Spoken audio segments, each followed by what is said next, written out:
Te whamanui e le nei tae o fau, le alofa maleanga le lei o le atua. Ua tai mailo tu sui fua mo le tatu ola. Ua tatu liam me fo il nei sa o le tatu sauninga whale au tom whai. O le nei fo i masina. Whawhero e atu ilo sunga to ina ma whaltua. Whawhero e fo i kampani mo latu te tai. Whatalo whatu fo il tatu e kālesia. Ia e meise o usua malo un whai an tatu. Mafuta whatasi nei sa. Ia e whatalo whatu fo i nisi o mai mua mai lunga a wala fsota inga. Ia wā tatu tapo inga nei. Aso sa. Ia o le mau nei e rau whai pese. Le a tau mwhai atu iai. Te manatu o leo umana toe o sia le tatu whenga inga maleri. E ala le tatu whawhawina nei masina. E tui nātu e pēr i le ri ilu tatu ola le whamaoni. Ia me le tatu ola whaalonga tā. Ina i toi whamama i tatu. E ala le tatu mawhtanga. Ia rea a tau mwhai atu leo whai pese sina mori mau.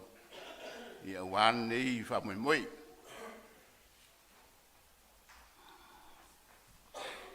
O le mta upo lo whengai mali. Au whai pese nei masina natu au tū. Wa umana whaafawina i tātou e Yesu. O le tusi whaitau. O le roma ilo na mta upo e. E ono. O le whai upo e lima e o suma tasi. A le matua ua maua le tusi e roma na mta upo e ono. A le whai upo e valu. Whaapelo na whaitawina. A whai fo i uoti whaatasi tātou makeriso. Ua tātou tā ofi, tātou te ola whaatasi fo i maia. E whaani vaianga o vaivaina i aile, le neimi tā upu. Vaianga mua mua. O le toi tua keriso, o whaafowi nai o tātou tangata tuai. Lua, sui nei loa o tātou o langa. Ina nei mau le tau ti ngā o le ri. Malvaenga e tolu. O se uola ia keriso. E ilonga o fia ilona o langa. Mana ngā ruenga. Ia mare toi manatu. O le tau i o le anga sala o le oti. A o se o ia keriso. E whaafowina o ia. Te manatu e aunga o malawa vaenga i e whaile. I le maliu o le tātou ri whaola, malona toi tū. O le maliu o kiriso, malona toi tū. Whaatasi ai man tau mwhai atu a tangata ang sala, ma le le mautonu, i ona fo i tiute, e tali atua i le maliu ti ngā o le tātou ri, i ona o i tātou, o le whanau ang sala. Mera la matou tau mwhai matou te mori mawatu i vaianga taitasi, i e pei lava ona whasolo mai vaenga i o le tātou. Tapo inga e mesam tā upolo whenga i mali. Au whai pese. Vaenga mua mua, o le tōtua keriso, o whawhawina ai o tātou tangata tuai. O le tusi whaitau, mau e lukam tā upo e lusu wha, whai upo e lusu whasuma leono, ia mar whai upo e limasfulu, e o limasu tolu. Tātou whaitau wha mulmole.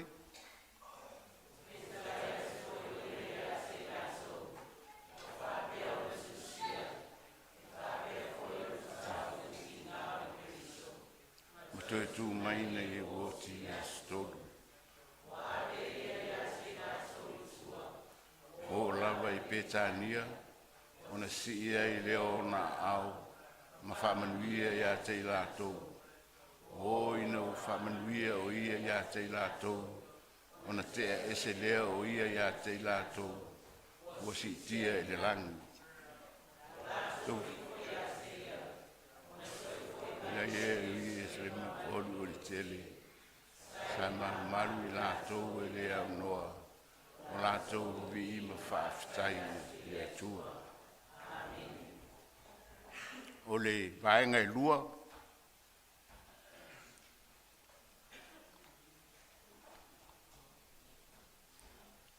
sui nei ro tātou o langa, ina nei mau le tau ti ngā o le ri.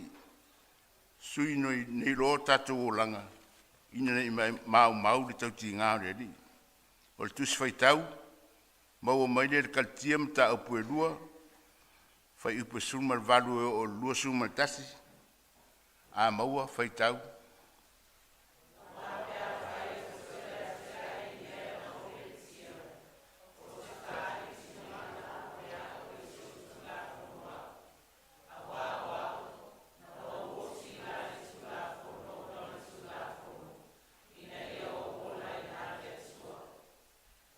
Whaasataroina whaatasi ma ua me Keriso.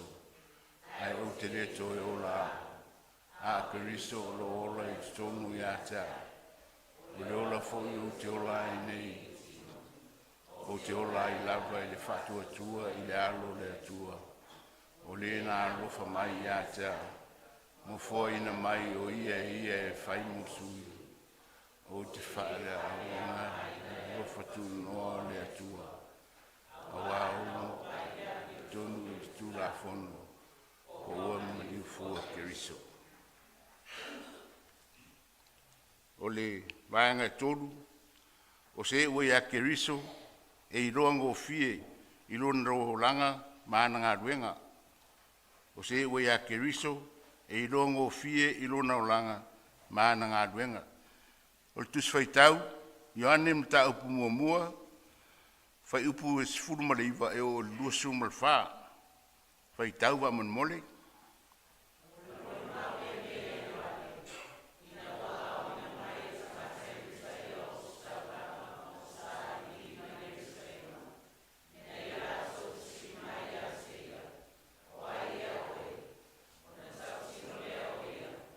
Ele whawhiti, o tino atu, ele o le Keriso a.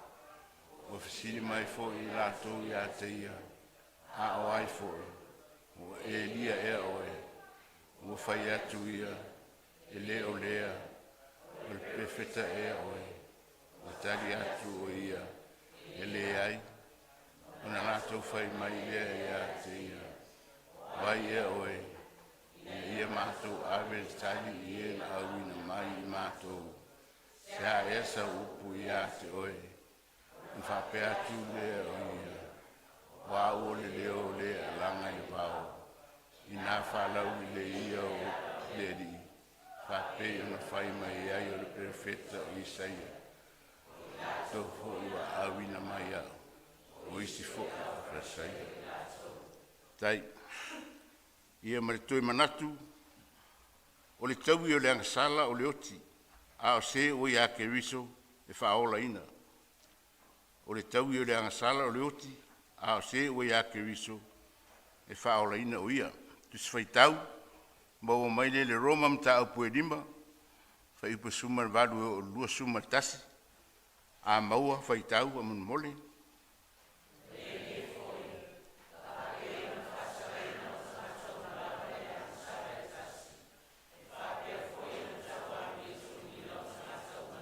Ina mi o tonu e tasi. Nā tau te ola ai. O a whapei o nā vea maa sala to tasi, i ana ina to tasi. E whapea foi o nā vea maa ni o tonu to tele i le ana to tasi.